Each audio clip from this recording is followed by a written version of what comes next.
வைகாசி விசாகத்தன்னைக்கு அனைத்து முருகன் கோவில்களிலும் விசேஷ பூஜைகள், அபிஷேகங்கள், காவடி எடுத்துட்டு வந்து வேண்டுதல் நிறைவேற்றது, இதை பக்தர்கள் செய்வாங்க. வீட்டிலேயே விரதம் இருக்கிறவங்க கந்த சஷ்டி, பங்குனி உத்திரம் விரதம் இருக்கிறத மாதிரி நீங்க விரதம் இருக்கலாம்.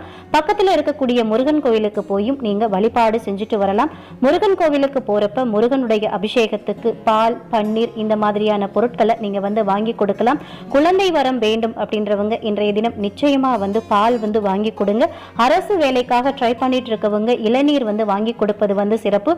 வீட்டுல மங்கள காரியங்கள், திருமணம் நடக்கணும் அப்படின்னு நினைக்கிறவங்க மஞ்சள் வாங்கி கொடுங்க. அதாவது மஞ்சள் பொடி வாங்கி கொடுங்க. இனிப்பான வாழ்க்கை அமைய வேண்டும், செல்வ செழிப்பான வாழ்க்கை அமையணும் அப்படின்னு நினைக்கிறவங்க முருகப்பெருமானுடைய அபிஷேகத்துக்கு தேன் வாங்கி கொடுப்பது மிக மிக சிறப்பு. அதே மாதிரி நோய் தீரணும் அப்படின்னு நினைக்கிறவங்க திருநீர் வாங்கி கொடுங்க. நிச்சயமா உங்களுக்கு எப்படிப்பட்ட நோய் இருந்தாலும் அந்த நோயிலிருந்து உங்களுக்கு நிவாரணம்